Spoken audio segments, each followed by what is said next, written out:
Selamat pagi semua, kami dari kelompok 4 akan membahas kasus kronologi Bima TikTok, kritik Lampung hingga dipolisikan. Kami dari kelompok 2 atas nama Audrey David Rivosa Sianturi, Mark William Orsius Situmorang. Kronologi awalnya yaitu baru-baru pemilik akun TikTok, Bima Serebon atau bernama asli Bima Yudo Saputro menjadi viral usai dilaporkan ke polisi akibat mengkritik pemerintah Provinsi Lampung lewat media sosial. Video berdurasi 5 menit tersebut menampilkan kritik Bima kepada pemerintah Lampung dan mempresentasikannya dengan laptop. Video viral tersebut Bima beri judul alasan Lampung tidak maju-maju. Terdapat sejumlah poin kritik yang disampaikan, mulai dari infrastruktur dan ketergantungan pada sektor pertanian. Mari kita simak video berikut. Menteri ya yang asalnya dari Lampung kayak Sri Mulyani, Erick Thohir, terus ada Menteri Pertanian itu siapa gue lupa namanya, tuh kan dari Lampung juga. Lampung tuh gak kekurangan orang pintar, tapi sayangnya orang-orang pintar yang asli dari Lampung, asal dari Lampung, yang born and raised di Lampung, itu malah keluar dari Lampung dan memajukan daerah lain, atau malah keluar dari negara lain kak. Karena apa? Karena tidak diapresiasi.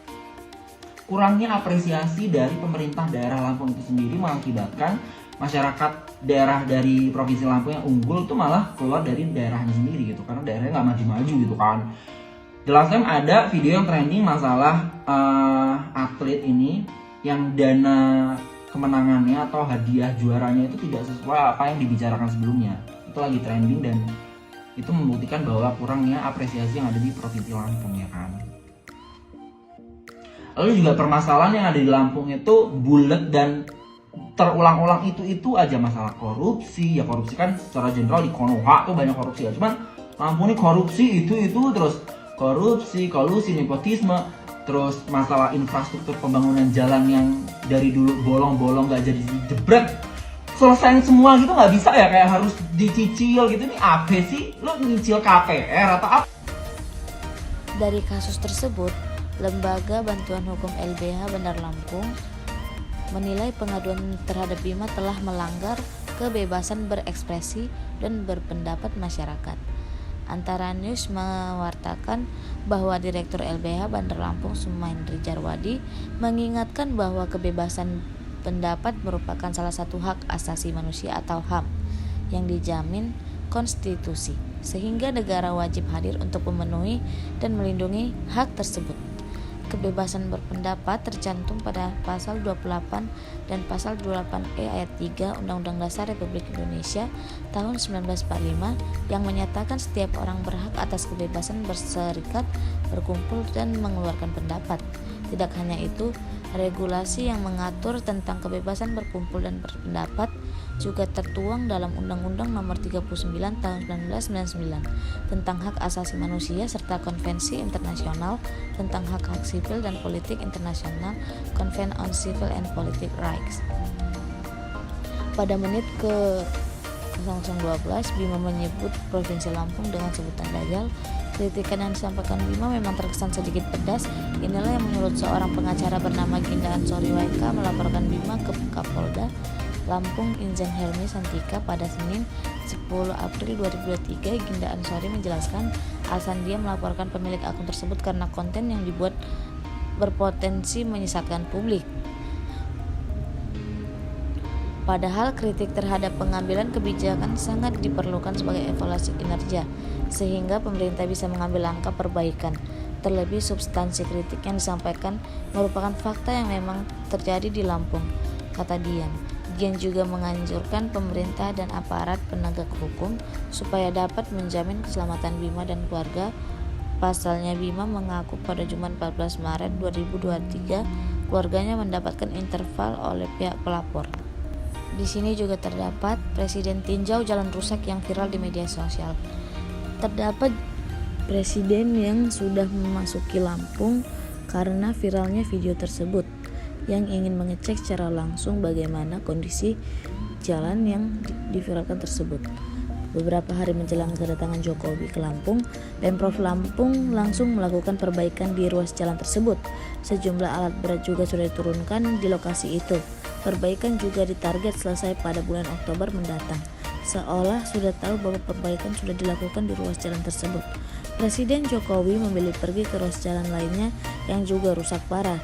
Jokowi pilih berkunjung ke Seputiraman melalui Kota Gajah dan meninjau kondisi jalan di wilayah itu. Dan ternyata dapat kita lihat bahwa jalannya sangat-sangat rusak. Seperti fakta yang viral dibuat oleh Bima. Dapat kita lihat foto tersebut. Sampai di Seputiraman, Jokowi berjalan kaki bersama Menteri Perdagangan Zulkifli Hasan, Menteri BUMN Erick Thohir, Menteri PUPR Basuki Hadimulyono, dan Gubernur Lampung Arinal Zuanaidi. Kedatangan Jokowi langsung disambut gembira oleh masyarakat setempat saat berjalan menyusuri jalan yang sudah rusak parah. Jokowi pun menyempatkan diri berbincang dengan masyarakat yang menunggunya di tepi jalan sambil mengeluh-ngeluhkannya namanya.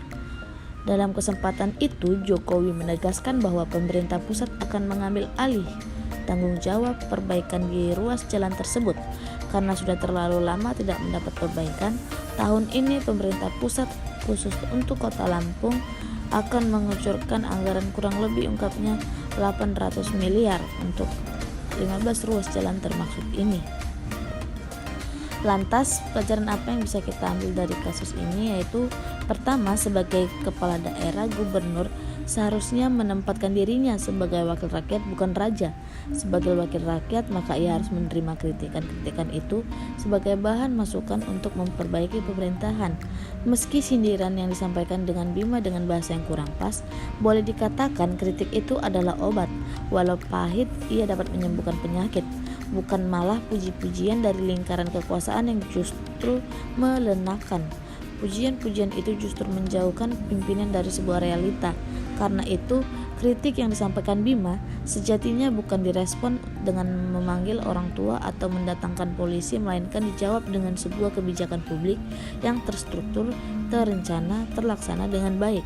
Keberhasilan pembangunan lalu disampaikan ke publik secara transparan dari mulai program hingga penggunaan anggaran.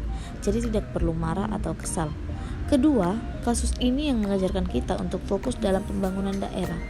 Apa saja yang menjadi kekurangan dan langkah apa yang perlu dilakukan. Selama ini, banyak pemerintah daerah tidak memiliki fokus anggaran secara jelas. Kebanyakan anggaran habis untuk membiayai gaji pegawai.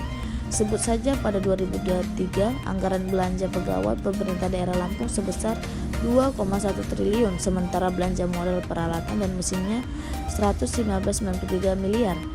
Bak peribahasi, angka itu jauh panggung dari api. Memang semua pembangunan tidak bisa mengandalkan APBD. Harus ada skema lain untuk memperbaiki infrastruktur jalan yang rusak. Tapi lagi-lagi hal itu sepenuhnya tergantung dari komitmen pemerintah daerah setempat dalam mencari skema lain.